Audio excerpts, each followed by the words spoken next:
Welcome to another episode of We Don't Die. I'm your host, Sandra Champlain, author of the best-selling book called We Don't Die, A Skeptic's Discovery of Life After Death.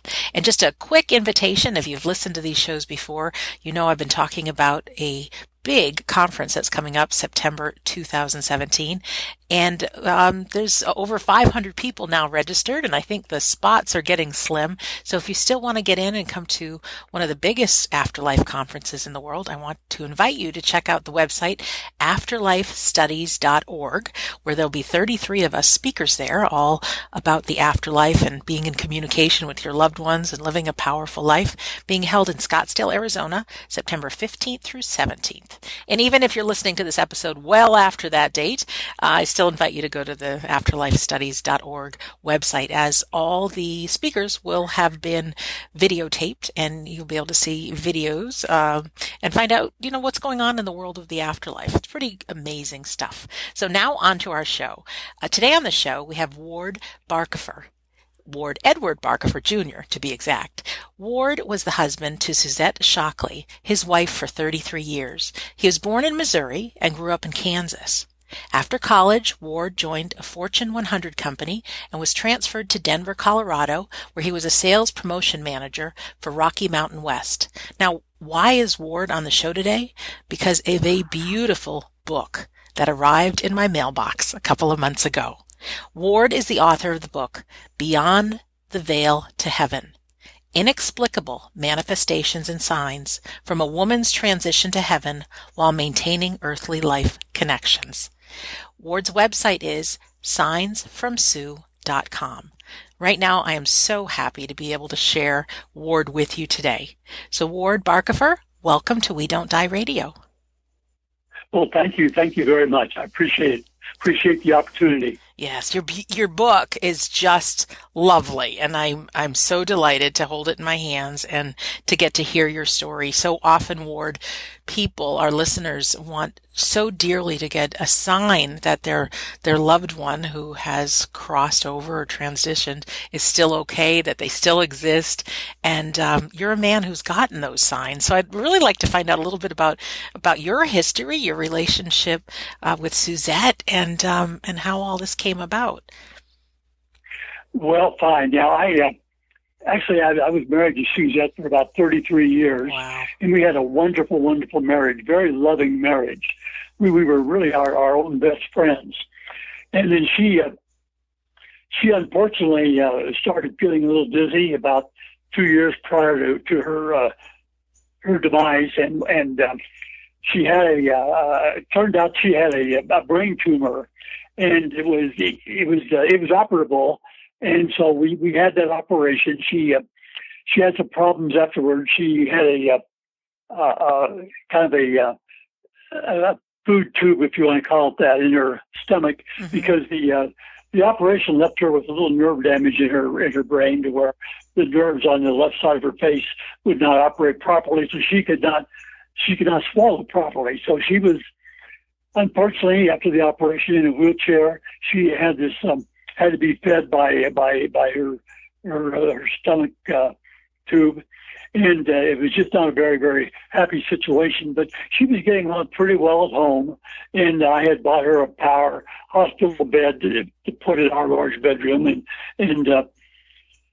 but she was in a wheelchair, and so it was kind of a tough situation for both of us. Well, things are going on pretty well, and then at about midnight on the night of February 1st in 2016, a year ago, she awakened, and I could tell she was not feeling very well at all. She really couldn't talk, and she said she had some chest pains, and so I called 911. They came in the middle of a big blizzard, one of the biggest blizzards we had all year long, and took her to the emergency room, and I got over there, and after a few minutes, she was feeling pretty well. I was just very, very tired.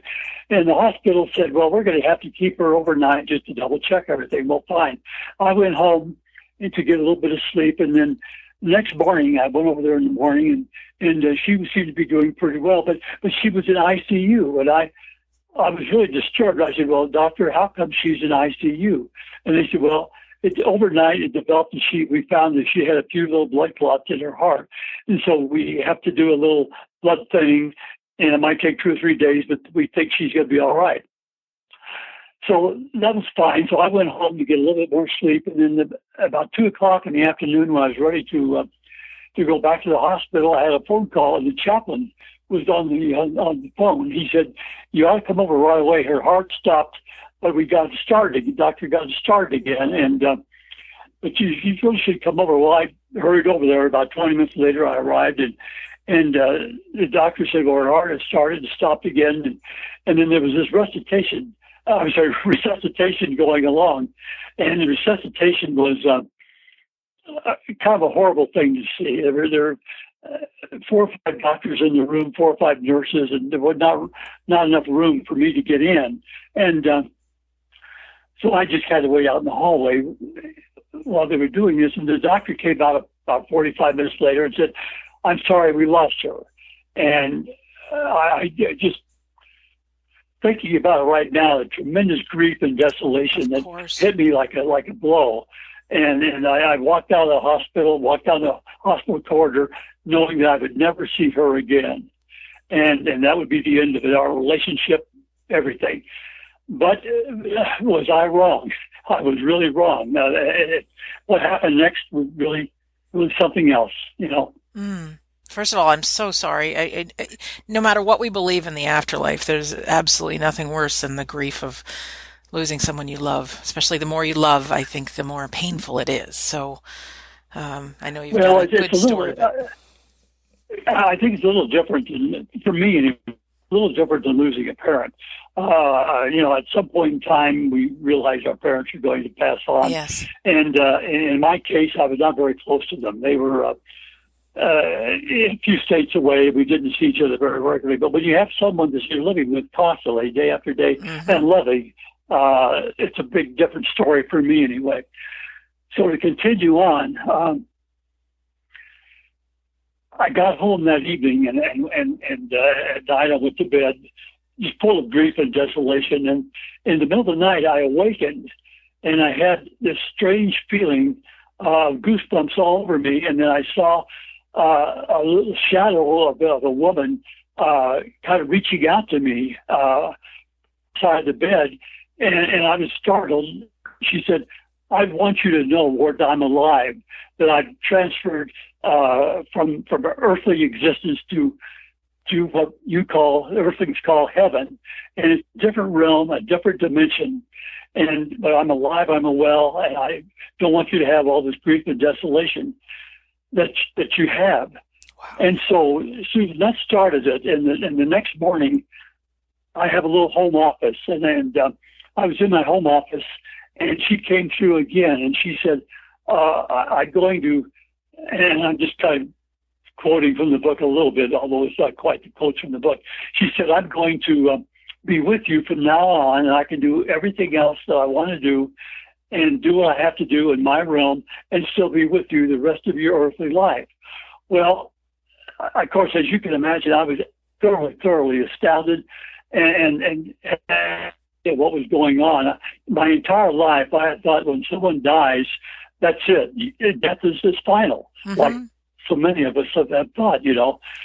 And so it was just flooring to me what was going on. So that evening, the first thing really happened. I was sitting at a dining room table and doing some bookwork, and we have a large dining room with high 18-foot high vaulted ceiling lights.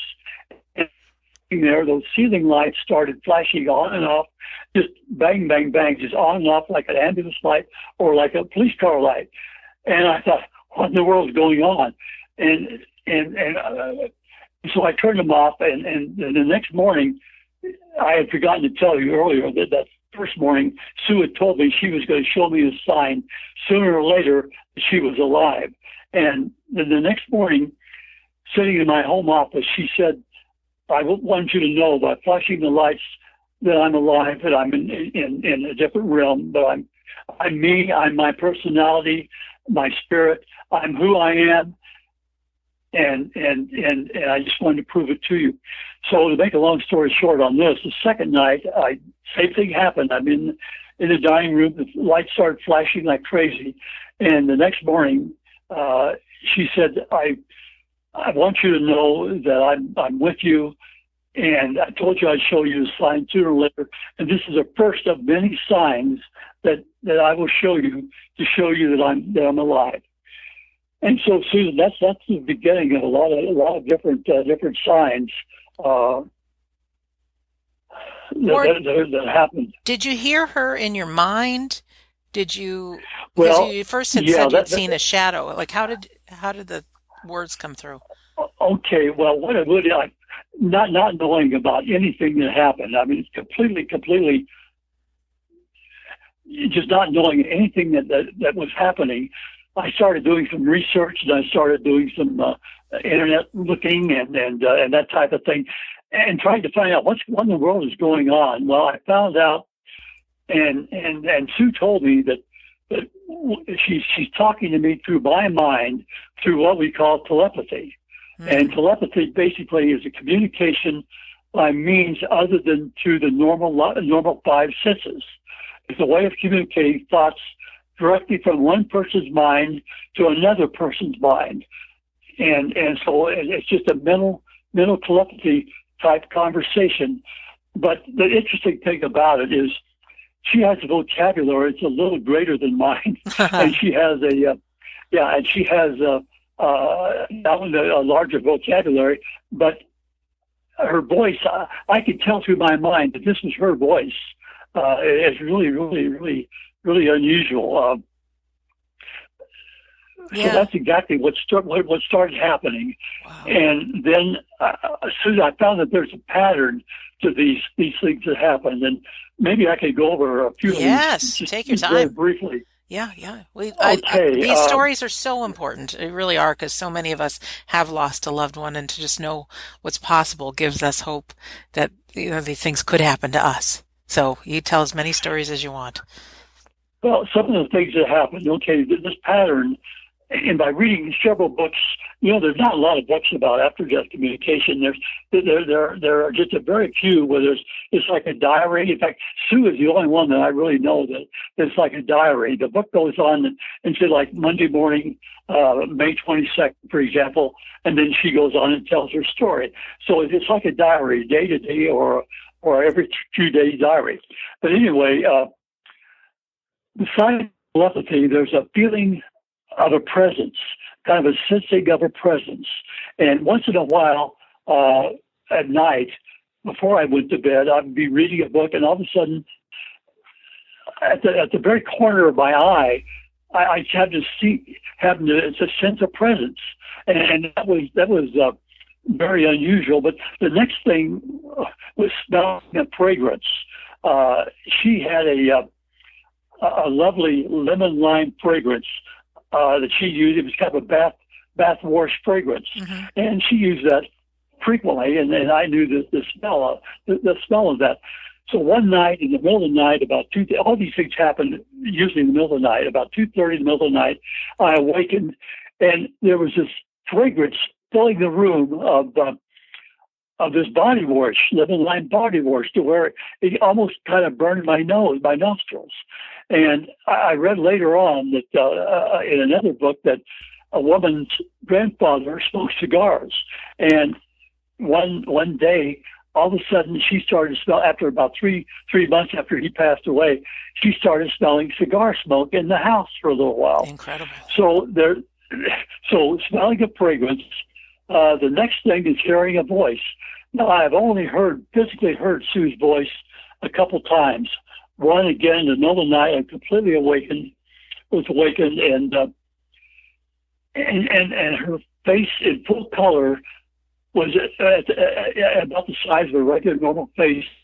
At the foot of the bed, showed up for about 3 seconds. She said, "Hi, Ward," and that was a very definite hearing a voice.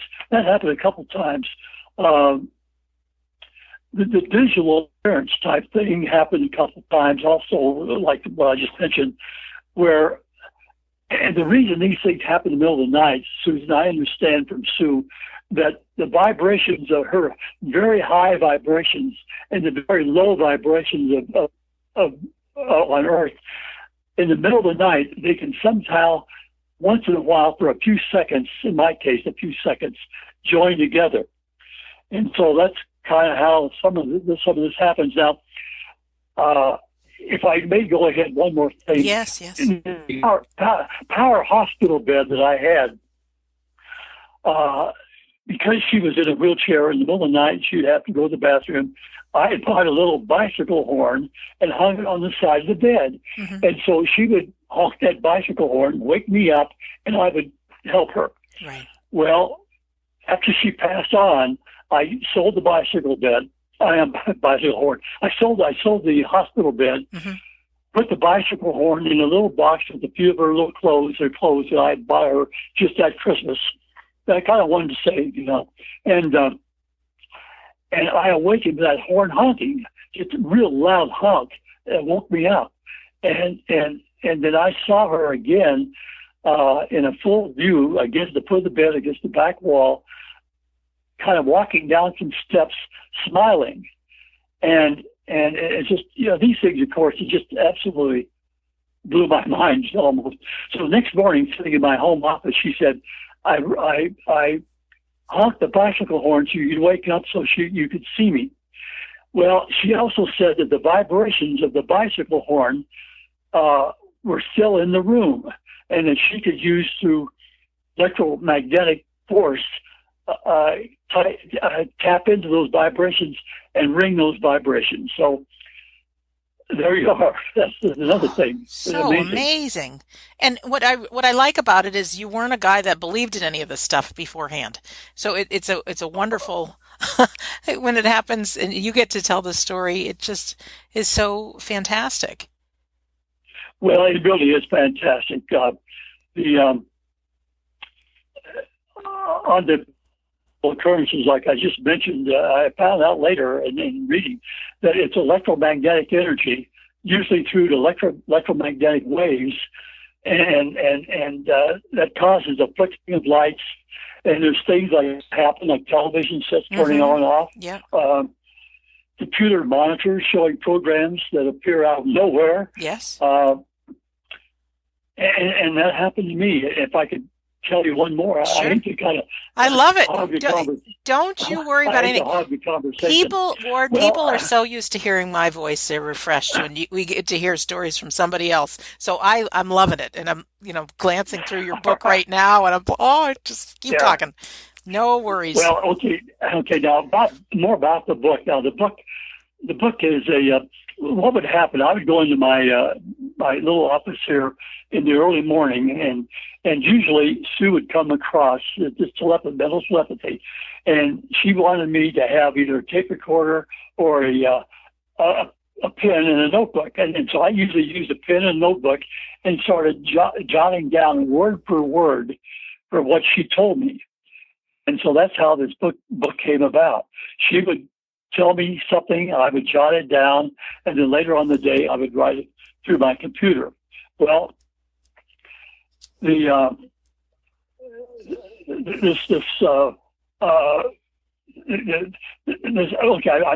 lost my thought there. Yeah, it's okay. Okay, the computer monitor. Now, one morning I came down and turned on my computer. The monitor flashed on, of course, and there on the very base of the monitor was a program about self-reliance, about self-esteem, and it was a 3-page program, and that I had bought probably 3 or 4 years ago. It was in the way back in my computer somewhere, and when I turned on the computer, this first page of this program was on the computer. So I went ahead, I printed it out. The second page showed up, I printed it out. The third page showed up, I printed it out. And then the next thing that happened was a picture of myself that was again buried in the computer, showed on the monitor. So Sue was showing me that this was a program that she wanted me to read and think about, since my self-esteem, obviously because of the problems that they're passing, my self-esteem had really dropped. Yes. And so that was just floored me to have that happen. And it's all in the book. It's just amazing. I'm going to continue on if that's all right. Yes, of course. I'm looking at Okay. your table of contents, and I'm like, okay, got to ask you about All right. music messages and some of these Yeah. conversations she had with you. Okay, go ahead. Well, another thing that I found out again later on that there's some gifts or signs. People that have had situations similar to mine have found coins in odd places. There's one woman who lost her boyfriend, a very loving couple, I guess.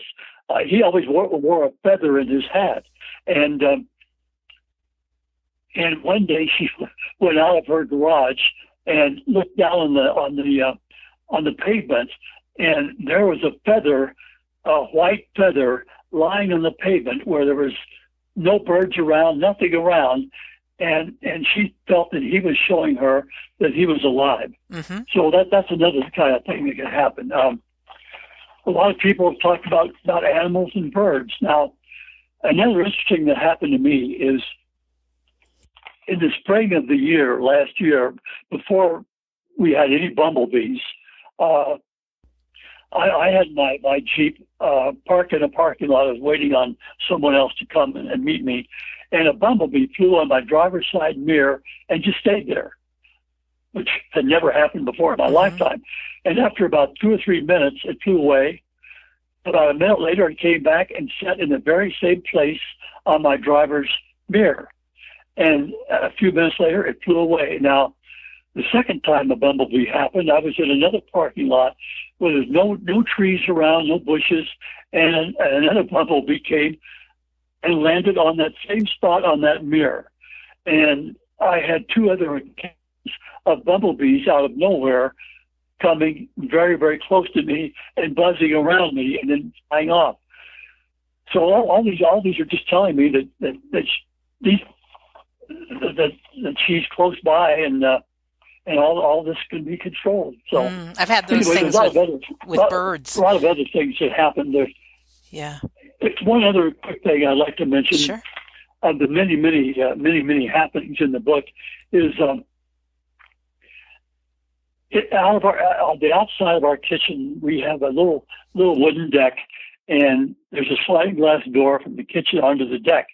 And Sue and I would sit there a lot of part of the day in the summertime in our little chairs, throwing some peanuts out to the squirrels. Well, one day, instead of the squirrel, there was a large male blue jay dropped down the deck and grabbed the peanut and flew off. And a few minutes later, obviously a female did the same thing. And a few minutes later, 2 or 3 little blue jays did the same thing. So from then on, for the rest of that year and for the next 3 or 4 years following, we would have blue jays doing exactly the same thing. Well, Sue knew that I could relate blue jays to her. Mm-hmm.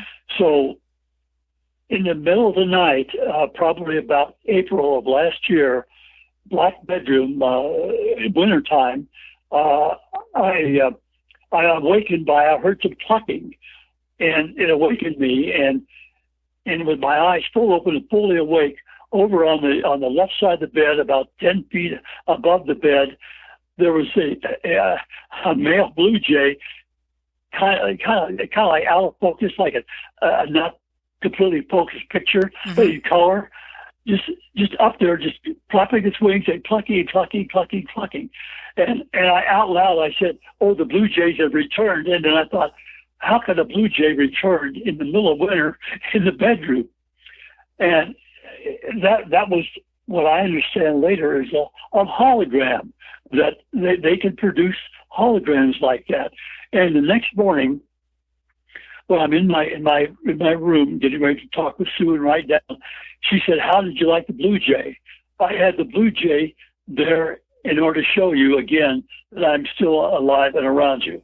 So, Susan, that was the most unbelievable thing. Obviously believable, but it just blew my mind, really, quite frankly. Yeah, what I really like is the conversation between you guys. It seems like she opened up with, and still continues to give you signs, but she came right out and said, "Go," because I'm on page 11, to go keep a notebook with you and buy yourself a recorder, right?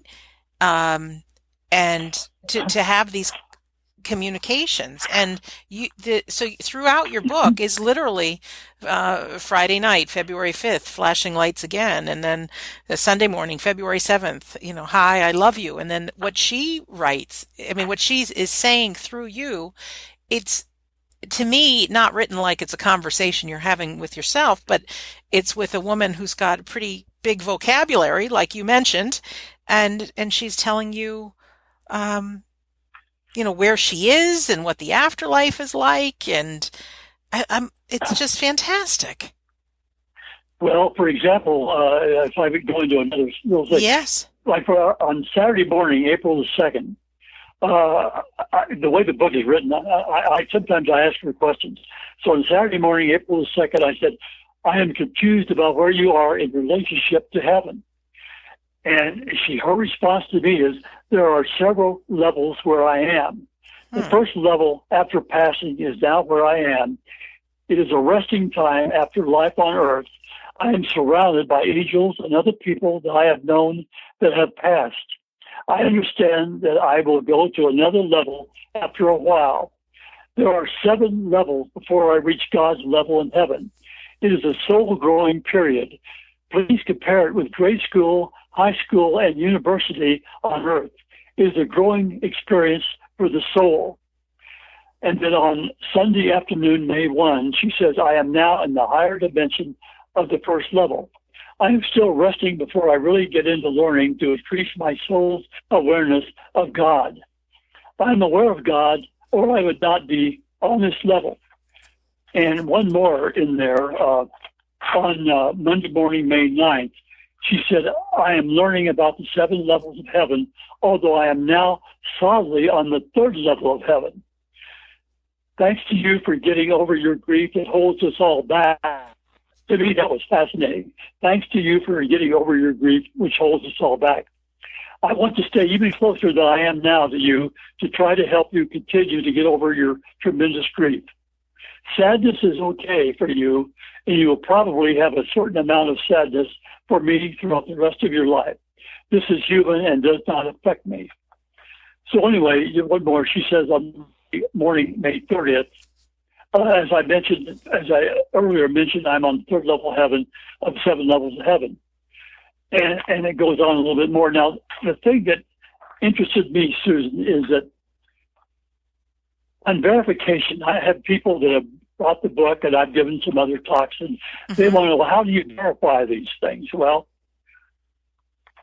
there's a book by Monsignor Robert Hugh Benson, who passed along in 1914, and he's got a book that he's written about 200 and some pages that he channeled through his friend, a fellow by the name of Anthony Borgia, after Robert Hugh Benson's death in 1914.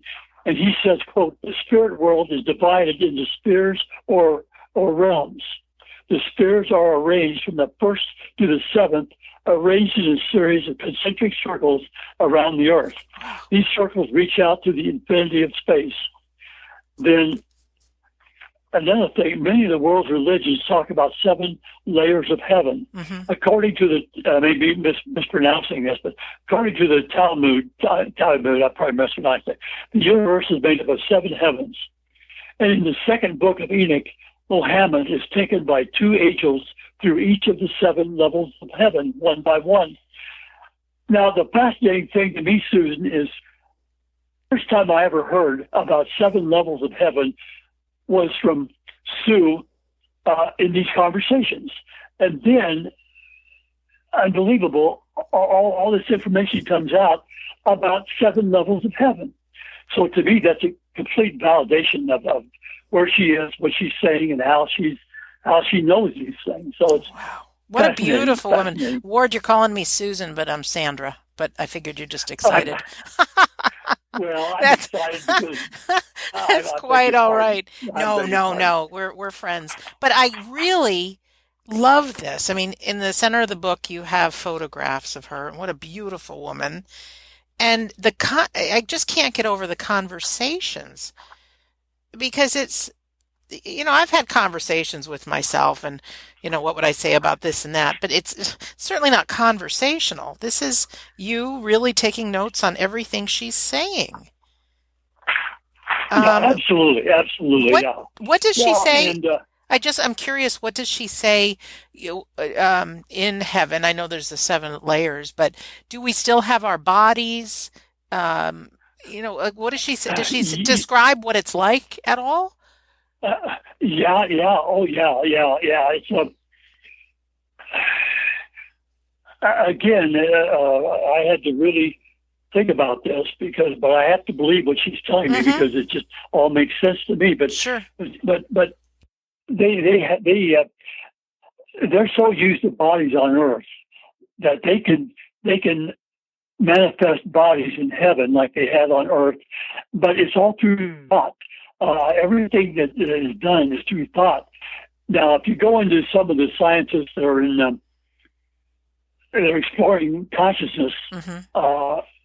now on Earth, they're talking about maybe we all are generating everything we have, everything is solid. Maybe we're generating that by our thoughts. So anyway, that's something to consider. But Definitely. and I'm not going to go into that. There's a lot of information on that around. But so anyway, getting back to your question, yeah, they can generate a human body because that's what they're used to, or they can have she talks about a body that is kind of you talk about an aura of around our bodies on Earth. A lot of people feel that we have an aura Yes. around our bodies, and so she's saying that their spirit, their personality, their being is kind of like an aura, and until they go into a physical body. Now, the other fascinating thing, which I have validation on, is they're talking about houses, having a house and having a garden, and a garden outside their house. There's, do my notes here a little bit. Mm-hmm. There's another book that I found after all this started happening, called Testimony of Light by Helen Greaves, who wrote this book about her friend who was a Catholic nun in England. And after she passed away, this Helen Greaves was through telepathy having the same type of conversations almost like I had with Sue. And she's saying that early on in the book, she says, I now occupy a cottage of my own, a peaceful little place. And as soon as I can reorient myself sufficiently, I shall be teaching or tutoring again where I am in my plane. She says, further on, she says, I have a new home. I share a beautiful estate with others of the group. So again, obviously, Sue also tells me in the book that I shouldn't try too much where I am with my consciousness, with the earthly consciousness, to try to really try to figure out all this, because she's saying that Right. we need to take it on faith, because it's just impossible with our consciousness to comprehend what's actually going on. Yeah, Ward, I've talked to many people who've had near-death experiences, and they actually, cross over, and they say the memories are so much more vibrant than even any memory they've ever had.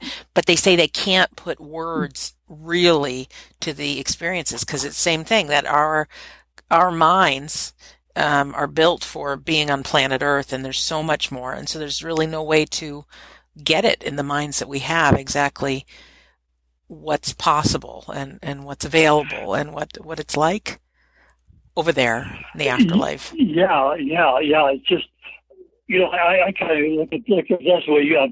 Look at it this way.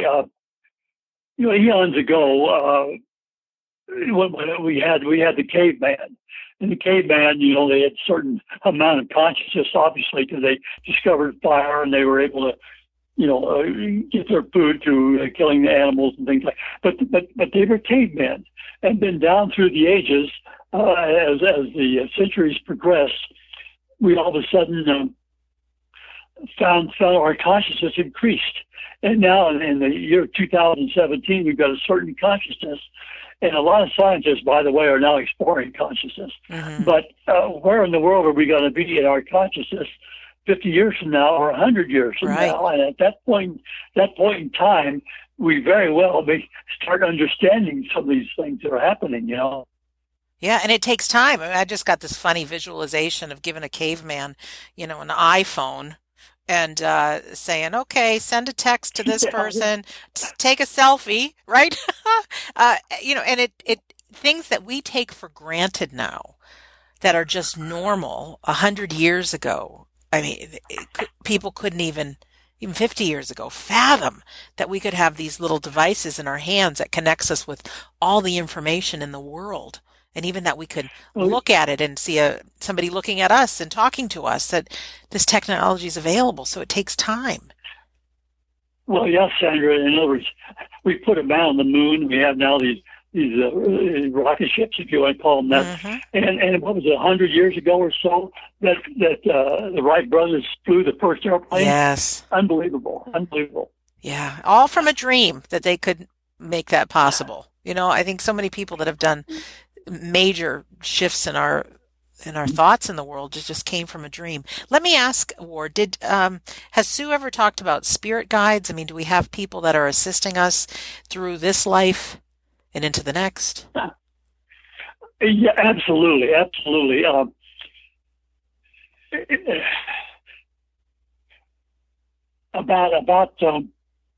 2009, and I don't know why this happened to me, but about 2009, I was sitting in my home office, and this time it was in an upstairs bedroom, and all of a sudden a voice that came into my mind, which I now know through telepathy, and it said that we're your spirit guides. We've been with you your entire life.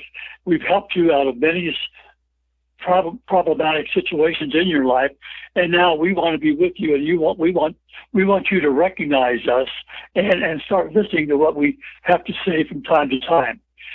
Well, that again was something that I really had a hard time believing. But Mm-hmm. so from 2009 through today, if I tune into my spirit guides, I can get some message. Now, coming back to Sue, she had her spirit guides, and they would talk to her. And now, what's happening is when she's in heaven, her spirit guides helping her grow in consciousness. And several pages in this book from time to time, I talk about what her spirit guides are telling her, and so that's actually in the book as well. Spirit guides.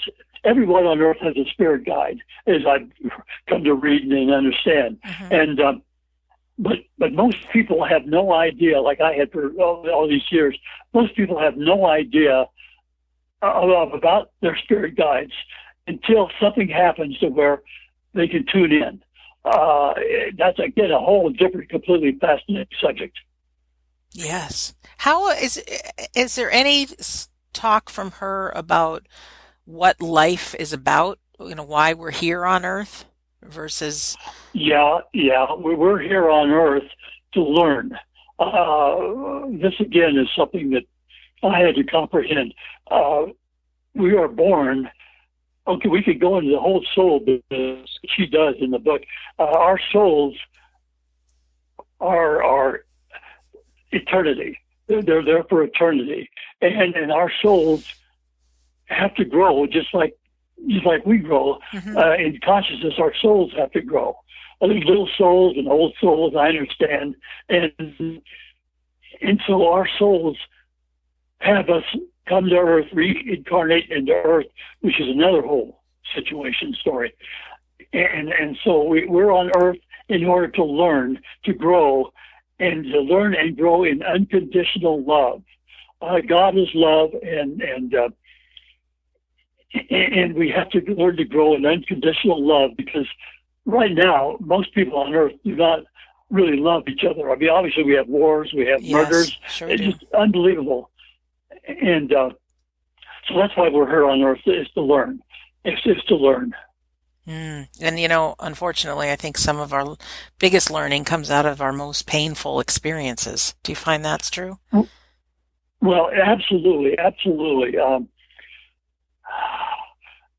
I think one of the main reasons that Sue was time for her to pass on was that I had really never, other than with Sue, have what I would call really unconditional love for most people, even many times for myself. And I did have unconditional love for her. It was just a love thing that we had between us. And so to her experience of passing, and just 6 months after she was out of the hospital, I had to learn how to feed her through her stomach tube. I had to get the medicine, make sure she had plenty of medicine, make sure she had the right liquid food, and on and on and on and on, and take care of her physically, like people have to do. And that completely changed my consciousness. It completely changed my whole feeling about people, not only about Sue, but about everybody I run into. And so that was a learning experience that I think my soul have to learn. And I know that Sue learned a lot from that by seeing that someone really, really, really loved her and would really, really take care of her. So I think those are learning experiences that we both needed to have. Wow. And did she talk about what level she's at now? I'm assuming you're still journaling your communications. And I'm amazed, Ward, that this is only just last year that this all happened. That's pretty fast. Yeah, but it's pretty fast from that. Yeah.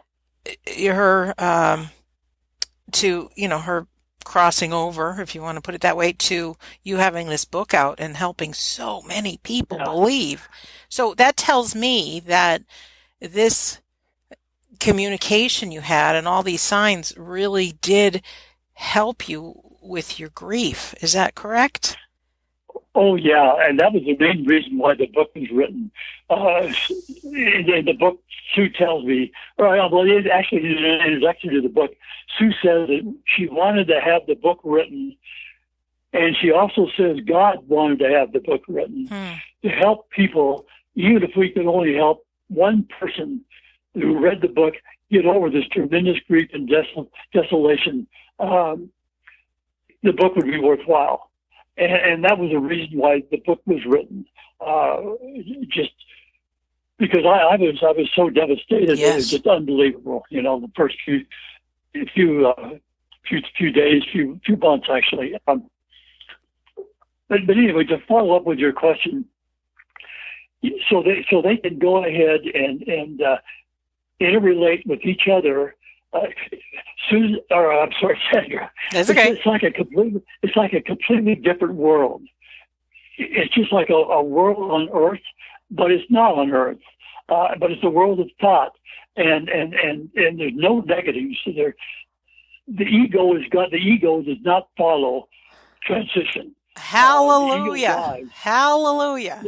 That's such a terrible part of being human. Yeah, that little negative voice. Oh, yeah, I'm glad. Well, the little negative voice, when we're kids, that little negative voice keeps us from running out in the street and getting run over. Yeah, but also the little voice that says, I'm not good enough, I'm not smart enough, no one's ever going to love me, don't try this, you're going to be a failure. That's the little voice I'm talking about. Oh. So to moving on, like you had mentioned, Sue she was a biologist. She got the highest biology grade in her high school that she'd ever gotten, that had ever been given. And so biology is her thing. When out in heaven, she has she attends school and lectures to learn much more about biology we have no idea on Earth now. Also, there's what they call halls of learning, and in this book by of this Catholic nun, she says that she's goes to the hall of learning. Sue goes to the hall of learning. Everybody who goes to the hall of learning. It's almost like Earth. Unbelievable, but it's almost like Earth. They have buildings, they have trees, they have mountains. They take walks in the woods. It's just all it's all validated to me by several other books that I've read since all this happened, as I've done my research and trying to find out what in the world is really going on. So maybe that answers your question a little bit. Yeah, it does. And it's great that you brought up halls of learning because I've heard it from different people that don't know each other and haven't read each other's books about finding out that there are these halls of learning. Now, did she have to go to the halls of learning to know how to get in touch with you? Because the bottom, No, I want to know, and no. maybe you can give some insight as to, because, there's some of us that would just do anything to be able to get some of this communication from our loved ones. And how do we learn to do it? How do they learn to do it? Can they learn? I'm told by Sue that whenever someone passes, they always want to come through back to their loved ones on earth. Mm-hmm. That they always want to come through and show their loved ones that there is no death.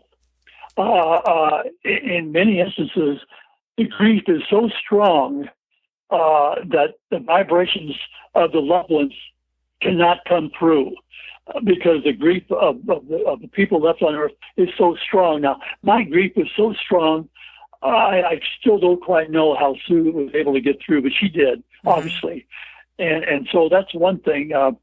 Many times the loved one will try to come through, and the person on earth will strike it, will say, okay, it's a coincidence. Well, this thing that happened is a coincidence, it's just not true. So there's a grief keeps the loved ones from coming through. Coincidences, people don't realize what's actually happening.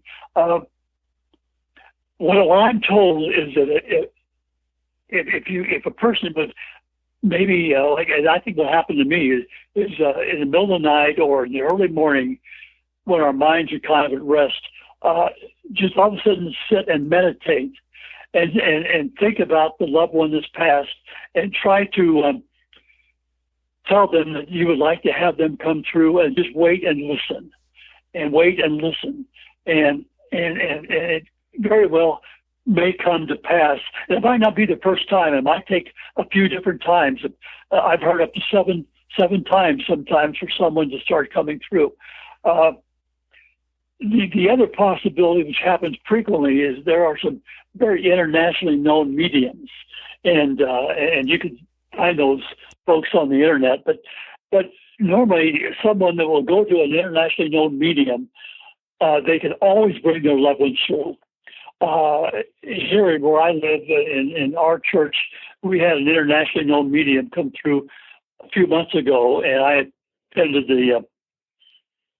2,000 other people attended the meeting, and he was able to say, okay, someone is coming through that I know their relative is in the audience. And he would describe the situation, and then maybe a woman would stand up in the audience and say, oh, that's got to be my father.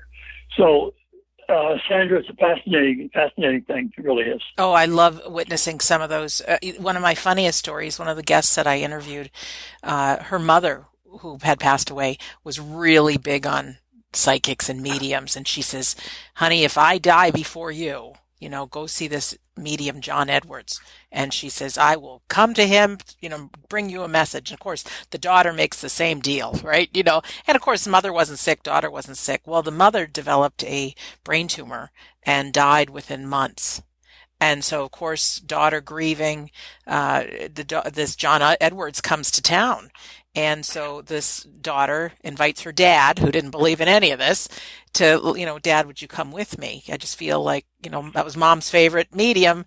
And so, Ward, it was such a wonderful story because right at the beginning, this John Edwards says, I've got a daughter here who's with her father. The wife just passed away from a brain tumor. This is what she's telling me. And she's so specific, even saying to the husband, I know you don't believe in this stuff, but I saw you walking alone by the river, and there was a man dressed in drag as Little Bo Peep. I mean, really specific. And of course, his father's astonished because not a single person witnessed that. And from how that instance healed and helped them, their grieving, because there's no other explanation then, your loved one is still around and they can see and they can, they know what's going on with you. So lovely. Well, so we know, and I know now that there's no death. There is no death. There's a transition to a different world. Mm-hmm. Sandra, what I might we're getting short on time perhaps, but I like to do this. Several times I've asked Sue what happened after she passed on, Mm-hmm. And here's one thing she's saying. After I was pronounced clinically dead in the hospital room, I felt calmness for a few minutes and knew you came in to see me and kissed my forehead. I was calm and no pain or discomfort. I really realized more than ever how much you really loved me. Oh. After a few short minutes, I left my body altogether and drifted upward toward a light. I just dissolved from my body and left, again, as I say, into the bright, dazzling light. I was aware of myself and who I was, and I felt unlimited joy. I drifted for a while like on a cloud and then was deposited into another world, a world without form as you know it. I am still resting, and I feel like I am relaxing after my earth journey. We'll see what comes next, but I know it will be joyous and thrilling. Very important, the vibrations of love between us are keeping us together. And then she goes on, Sandra, to say, well, I go on and ask her at another time, do you want to tell me again what happened when you died? She said, yes, there was quiet at first, then an angel appeared, shimmering in white and gold, kind of like a mist. Then my dad appeared, and both of them said they would help me over the threshold of death and into another world, a world without suffering like I went through. Then a kind of door opened, hard to describe, and we went through it, and then there was a myriad of angels around me, showing me that I was all right, and they welcomed me into their world. At first I was confused, as I had just left the only world I knew, Earth. But as they welcomed me with shining light, a sense of joy and deep, all-consuming love enveloped me, and I knew that I was right and at home. And she goes on to say, then I was led into a room of shining color. There were fresh, unbelievable flowers around me and in front of me as I went into a chamber of unbelievable light and feeling of love. I now felt that I was like floating among stars, and I can be anywhere I wanted in the universe. I can come back to you as I have done and help you in your life by giving you suggestions and guidance, like the angels did for me while I was on earth. I now feel guided again by the angels of God to more beautiful areas of heaven.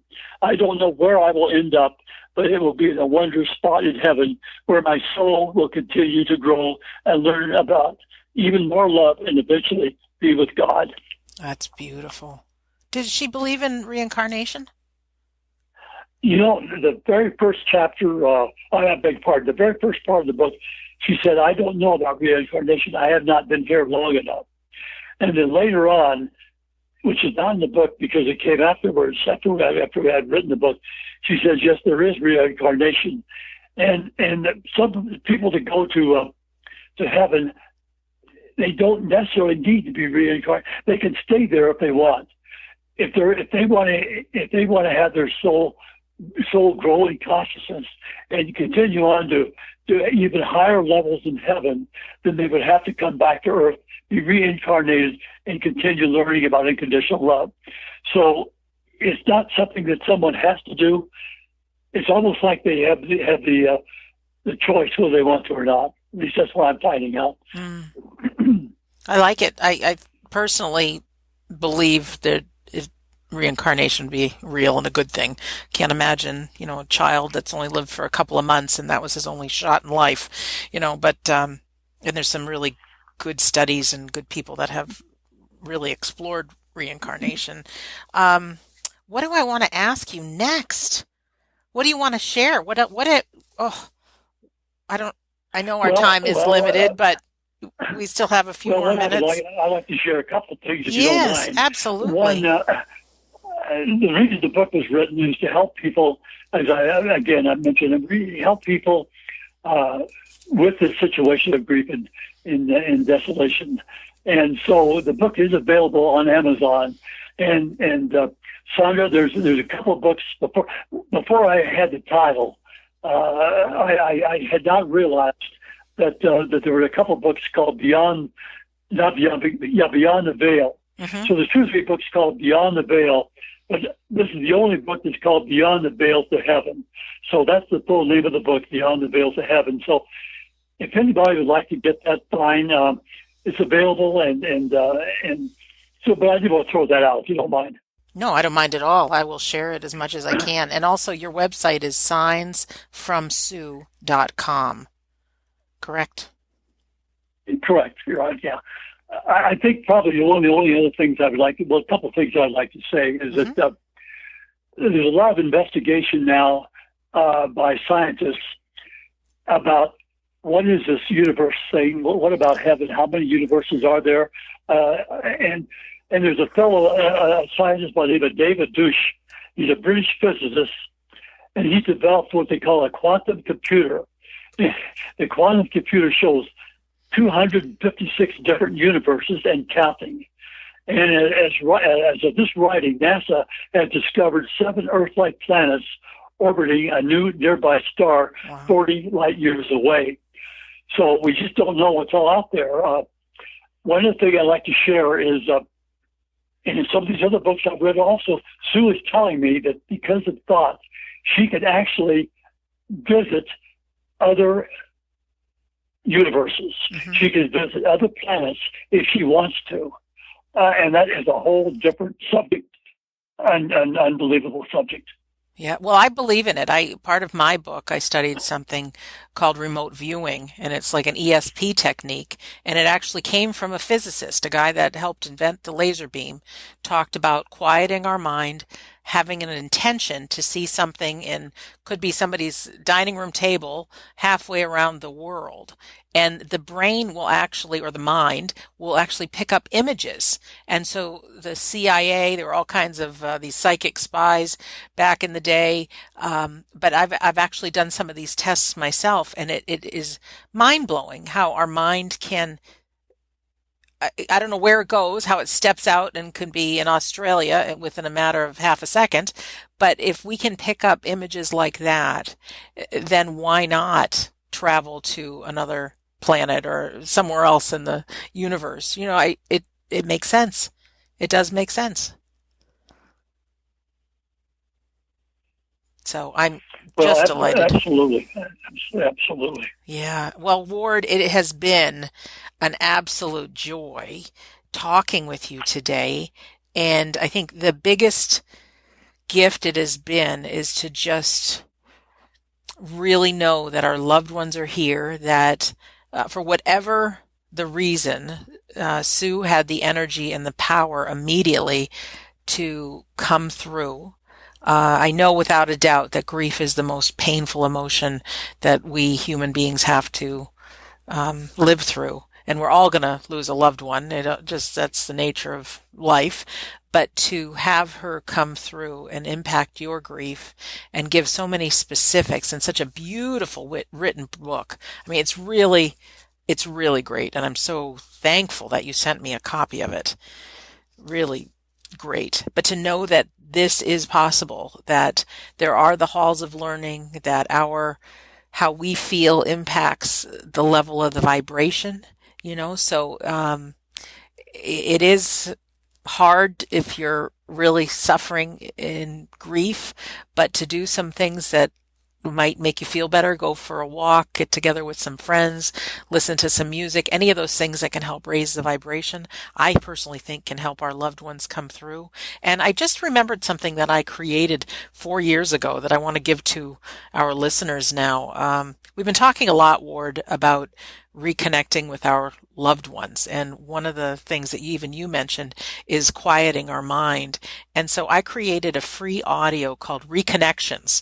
And basically it's me talking you through a guided imagery that quiets your mind and then puts you on a park bench and you invite your loved one who has crossed over to visit with you.